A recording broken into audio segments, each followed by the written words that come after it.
জয়গুরু বন্দে পুরুষোত্তমম। দ্বন্দ্বীবৃত্তি। দ্বন্দ্বীবৃত্তি একটি মারণ ব্যাধি। এই ব্যাধি মানুষকে জাহান্নামের পথে নিয়ে যায়। কিন্তু প্রশ্ন হলো, দ্বন্দ্বীবৃত্তি বিষয়টি কী? দ্বন্দ্বীবৃত্তিকে ইংরেজিতে বলা হয় গো বিটুইন। এর অর্থ হলো কোনো দিকে না কোনো গিয়ে মাঝখানে থেকে যাওয়া। আমি একটা সংকল্প করলাম, দায়িত্ব নিলাম বা কথা দিলাম, তার উদযাপনের মাঝখানে যেটা এসে দাঁড়িয়ে সেই নিষ্পাদনের ব্যাহত হলো, তাই গো বিটুইন বা দ্বন্দ্বীবৃত্তি।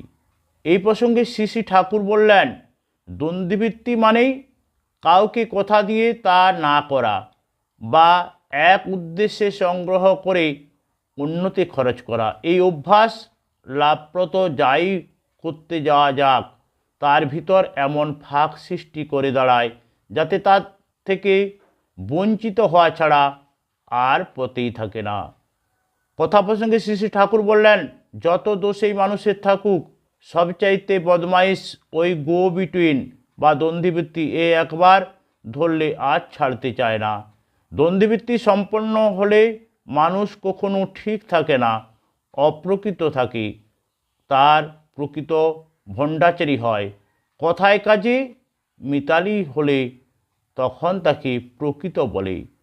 তাই তো শ্রী শ্রী ঠাকুর বললেন, অকৃতজ্ঞ দেখবি যারা, কথায় নেই কো ঠিক, ভদ্রশুদ্ধ হোক না যে সেই আসলে বেল্লিক।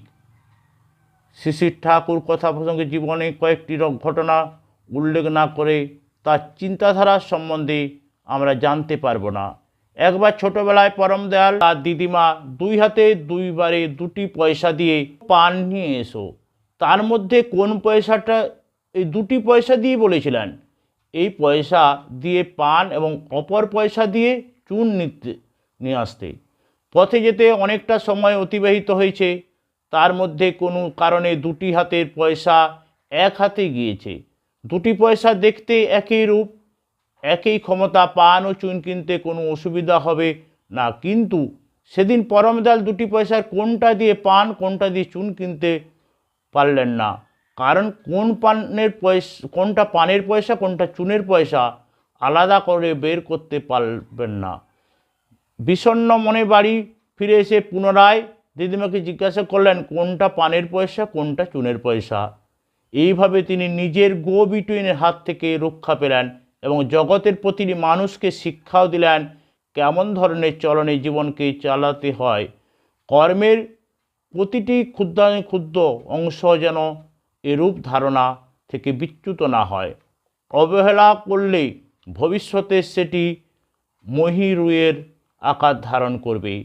একবার বালক অনুকূলচন্দ্র নৈহাটি থেকে স্টেশন মাস্টার মশাইকে বললেন, আমি বন্ধুকে মেলায় হারিয়ে ফেলেছি, আমি টিকিট কেটে আসিনি, জামাইবাবুকে খবর দিয়েছি, তিনি এসে আমাকে নিয়ে যাবেন। স্টেশন মাস্টার অবাক, বললেন, আমি তো তোমাকে আটকাইনি। শ্রী শ্রী ঠাকুর বললেন, শিয়ালদা থেকে নৈহাটি এলাম, এর মাসুল না দিয়ে যাই কি করে?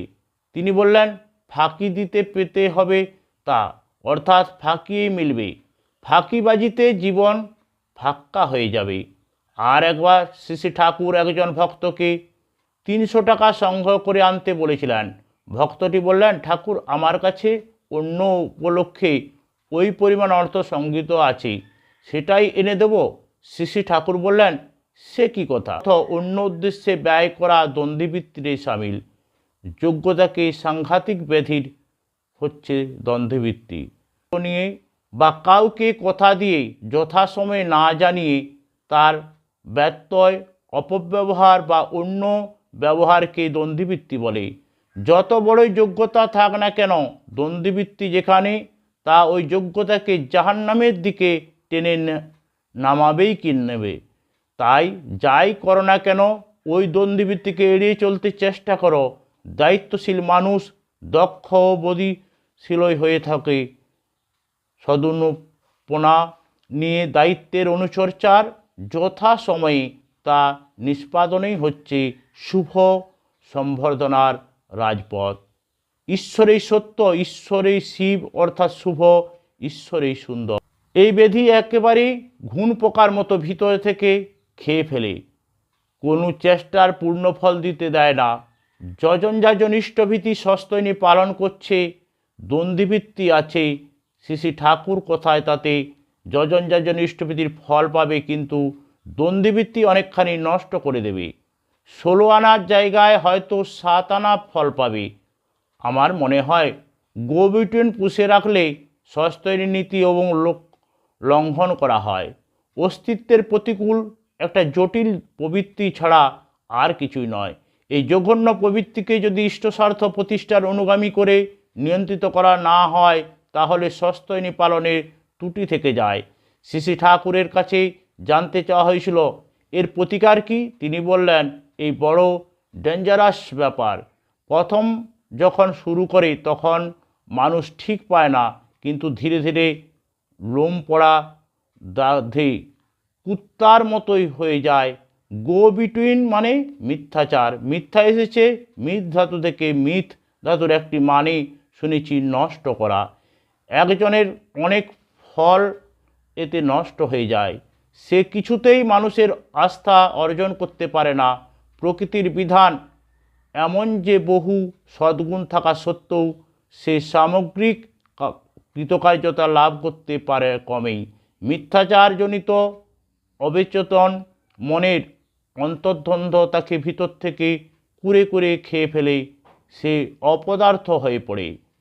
প্রফুল্লদা প্রশ্ন করলেন, দাধে কুত্তার সাথে গো বিটুইন সম্পর্ক কি? শ্রী শ্রী ঠাকুর বললেন, এর মানে সে হয় দুর্বল, অকৃতকার্য, প্রতারক, মানুষের বিরক্তিভাজন, আরও কত রকম হয়।